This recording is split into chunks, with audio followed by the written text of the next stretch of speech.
ہم اس پہ انشاءاللہ بحث بھی کریں گے، اور اس کے جو سائیڈ ایفیکٹ ہیں، شریعت نے اس کو کس طرح ممنوع قرار دیا ہے، اس کے نقصانات کیا ہیں، اور پاک دامن لوگوں کی عظمت اور رشوتوں کا معاملہ کیا ہے، پاک دامنی سے ہمیں کیا ملتا ہے، اللہ اور اللہ کے حبیب کی رضا میسر آتی ہے۔ اللہ تبارک و تعالیٰ نے ارشاد فرمایا، اے لوگوں، اے ایمان والوں، زنا کے قریب بھی نہ پھٹکو۔ اب بجائے اس کے کہ میں زنا کی آپ کو ڈیفینیشن بتاؤں، بدکاری کی ڈیفینیشن بتاؤں کہ بدکاری کیا ہوتی ہے، ہم میں ایک میجورٹی لوگ، اکثر لوگ جانتے ہیں کہ زنا کیا ہے، اور اس کے سائیڈ ایفیکٹ کیا ہے وہ تو انشاءاللہ میں عرض کروں گا، لیکن بجائے اس کے کہ اس کا میں میننگ بتاؤں، اس کا مطلب کیا ہے، میجورٹی لوگوں کو پتہ ہوتا ہے کہ ہر وہ عمل جو اللہ اور اللہ کی بارگاہ، اللہ کے حبیب کی بارگاہ میں ممنوع ہو، میاں بیوی کا رشتہ میاں بیوی کے لیے واجب ہے، جائز ہے اور باعث ثواب ہے۔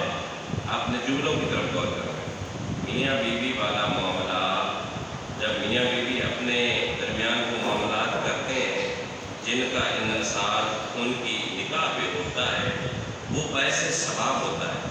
مسلم شریف کی حدیث پاک سماعت فرمائیے، میرے کریم آقا صلی اللہ علیہ وسلم نے ارشاد فرمایا، جب میاں اپنی بیوی کی طرف رجوع کرتا ہے، میاں بیوی کے تعلقات قائم ہوتے ہیں، تو اس کے بعد جو وہ غسل لیتے ہیں، جسے غسل جنابت ہم کہتے ہیں، جب وہ غسل لیتے ہیں تو میرے کریم نے ارشاد فرمایا، میاں بیوی کے تعلقات کے بعد جب بندہ یا عورت، میاں یا بیوی غسل لیتی ہے نا، اس کے جسم کے صغیرہ گناہ سارے معاف ہو جاتے ہیں۔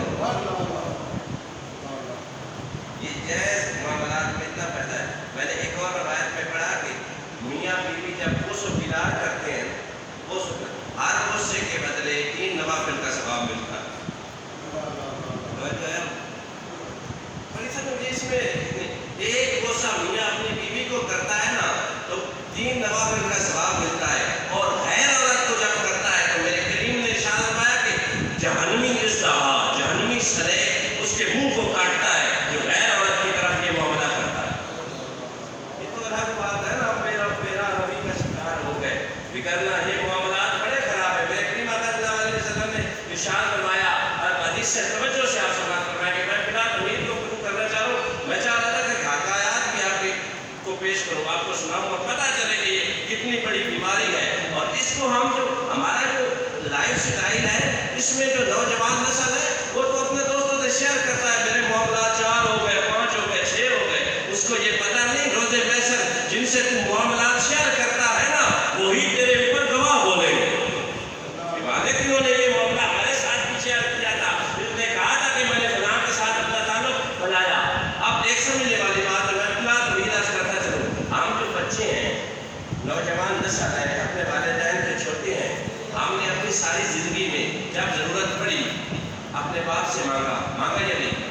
میں چھوٹا تھا، مجھے ٹافی کی ضرورت پڑی تو میں نے اپنے باپ سے کہا مجھے ٹافی چاہیے، مجھے تختی کی ضرورت پڑی میں نے اپنے باپ سے کہا مجھے بابا تختی لے کر دو، کتابوں کی ضرورت پڑی تو بابا سے ریکویسٹ کی بابا کتابیں تو درکار ہے، سائیکل کی ضرورت پڑی بابا مجھے سائیکل درکار ہے، وقت گزرا موٹر سائیکل کی ضرورت پڑی، وقت گزرا کار کی ضرورت پڑی، ساری ضروریات میں نے اپنے باپ سے مانگی۔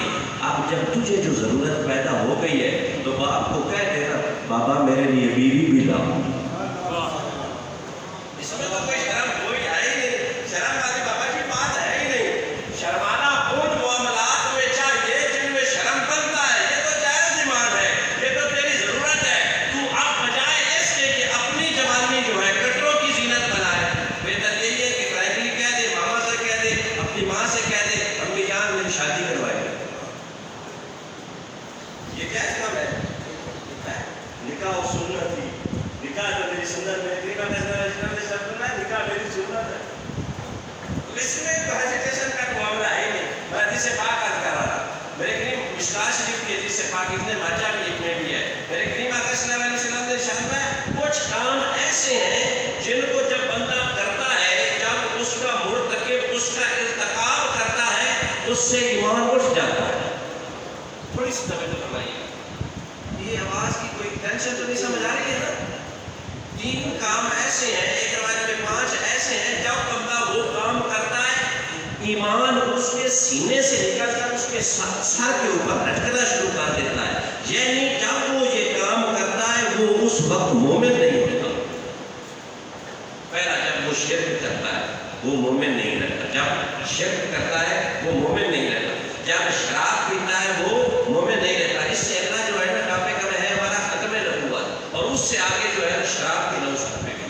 انشاءاللہ اس پہ بھی آج کریں گے. پھر آگے ٹائم ملا تو سود پہ بھی ڈسکس کریں گے انشاءاللہ زندگی لے. یہ معاملات اسلائی ٹاپک ہم نے انشاءاللہ لے کر چلے.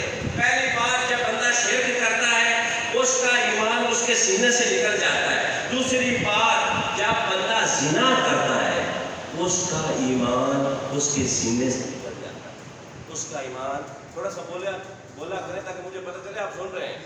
اس کے سینے سے نکل جاتا ہے. اب ایک بات اللہ نہ کرے، پہلی بات تو یہ اللہ نہ کرے ہمیں یہ موقع ہی ملے کہ ہم یہ بدکاری کریں. سیکنڈ آپشن، اگر کوئی غلطی سے کر ہی بیٹھتا ہے تو اگر اسی دوران، میری طرف توجہ، میں بول رہا ہوں میری آواز پہنچے گی وہاں تک، اگر اس دوران جو مجرم ہے جو جرم کرنے والا ہے اللہ نہ کرے اس کی موت آ گئی تو بتاؤ مجھے وہ ایمان کی حالت میں مرے گا یا بے ایمان کی حالت میں؟ ہاں یہ پکی، اس میں مفتیان دین نے فتاوا جو ہے نا وہ شیئر کیے. انہوں نے کہا ہے اس حال میں جب بندہ مرے گا وہ مومن نہیں ہوگا. کتنی بری موت ہے. اور ایک اور بات بھی شیئر کرتا جاؤ، میاں بیوی کے تعلقات جب میں بندہ مشغول ہوگا، جب اجماع ہوگا، جب میاں بیوی کے درمیان معاملہ ہوگا، اس طرح اگر مر گیا تو وہ شہید مرے گا. توجہ دلا ہے نا، کتنا خوبصورت رشتہ ہے میاں بیوی کا. فرمایا تم اس کا لباس ہو وہ تمہارا لباس ہے، وہ تمہارا لباس ہے. اور لباس جو ہوتا ہے نا بابا جی، اگر لباس بن جائے نا پھر لباس ایک دوسرے کے عیب ڈھانپتا ہے نہ کہ عیب دکھاتا ہے. اور جس سے تیرا لباس جو تیرے لیے لباس ہے وہی تیرے لیے پیسے تقویت، پیسے راحت بنے گی غیر محرم سے. اگر یہ معاملہ تو کرے گا پھر تیری ایک بات اور بھی عرض کرتا چلو، جو زنا ہے یہ چھپتا نہیں، زنا نہیں چھپتا، اس پہ پردہ ہی نہیں ہے. آج نہیں تو کل، کل نہیں پرسوں ترسوں، کبھی نہ کبھی پتہ لگ ہی جانا. یہ تیری پرائیویسی لیک آؤٹ ہو ہی جانی ہے، لیک آؤٹ ہو ہی جانی ہے. میرے کریم آقا صلی اللہ علیہ وسلم نے ارشاد فرمایا، بہت سی باتیں آج آپ سے شیئر کریں. کریم آقا صلی اللہ علیہ وسلم نے ارشاد فرمایا تم دوسرے لوگوں کی عورتوں کو عزت سے دیکھو، تمہاری عورتیں عزت سے دیکھی جائیں گی. تم دوسروں کی عورتوں کو عزت سے دیکھو، تمہاری عورتوں کو عزت کی نگاہ سے دیکھا جائے گا. مولانا روم ایک چھوٹا سا واقعہ لکھتے ہیں. وہ کہتے ہیں کہ ایک درزی تھا، ایک سنارا تھا، گولڈ سمیت جسے کہتے ہیں، ایک سنارا تھا. وہ سونے کے ذری بات زیورات بنایا کرتا تھا، چوڑیاں، کنگن، جو بھی اس کا کام تھا. وہ صبح سویرے اپنے گھر سے نکل پڑتا، اپنے کام، سارا دن اپنی دکان پہ کام کرتا، کاروبار کرتا، شام کو گھر واپس آتا. ایک دن نہ جب وہ شام کو گھر واپس آیا تو کیا دیکھتا ہے کہ اس کی بیوی جو ہے نا چارپائی پہ بیٹھ کے رو رہی ہے.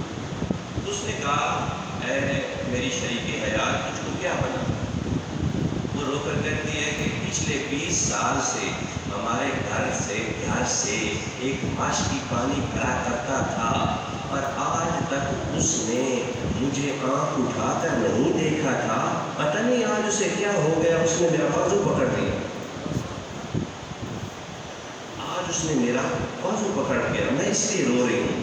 تو وہ جو اس کا گھر والا تھا نا اس کی نظریں جھک گئی، اس کی نظریں جھک گئی. اسے ندامت آئی، شرمندگی آئی، احساس ہو گیا کہ آج دوپہر کو جو عورت مجھ سے چوڑیاں لینے آئی تھی نا، اگر میں اس کا بازو نہ پکڑتا میری بیوی کا بھی بازو نہ پکڑا جاتا. امام شافعی رحمۃ اللہ تعالیٰ علیہ فرماتے ہیں کہ زنا جو ہے ایک قرض ہے. زنا ایک قرض ہے. قرض اللہ پاک نے بھی معاف نہیں کرنا.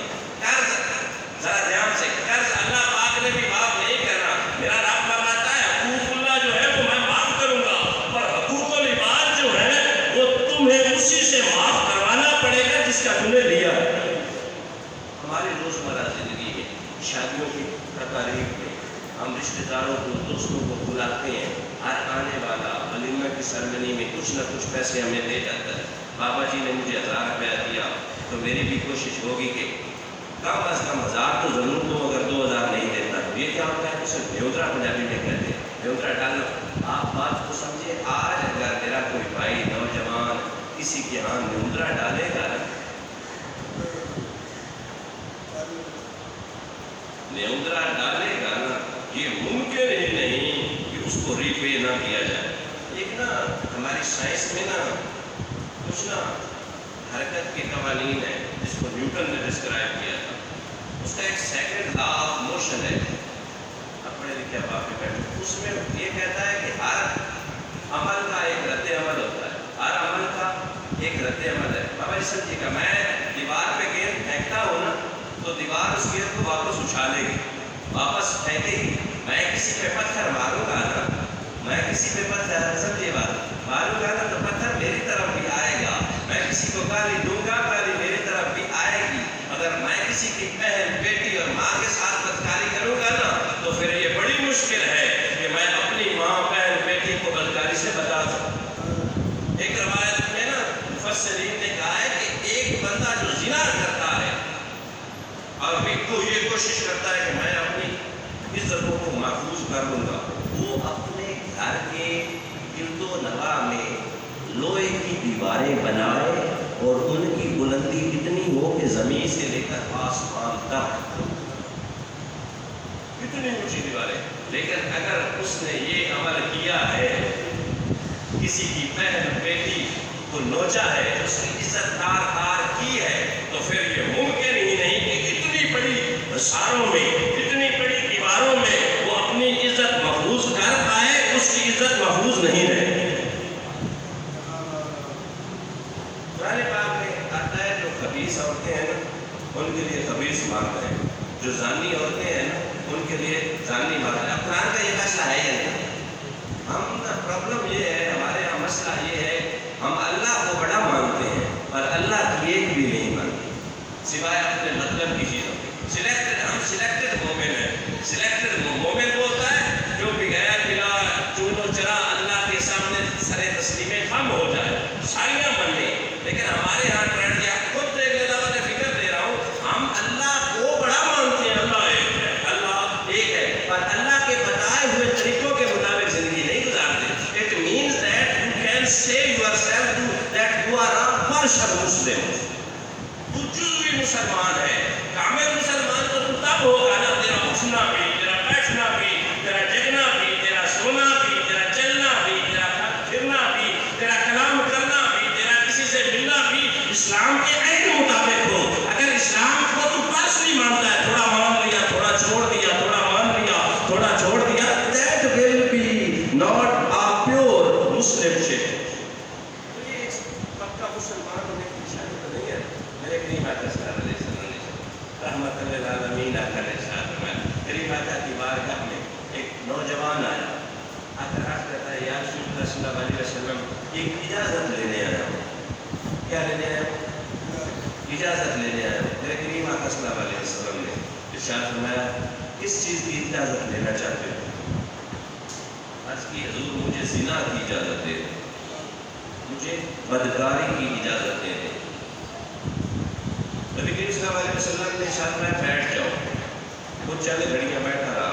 نبی کریم صلی اللہ علیہ وسلم نے صحابہ کے ساتھ باقی معاملات کیے نا تو کریم آقا صلی اللہ علیہ وسلم نے اس کی طرف توجہ کی، اب فرمایا کھڑے ہو جاؤ، کیا چاہتے ہو؟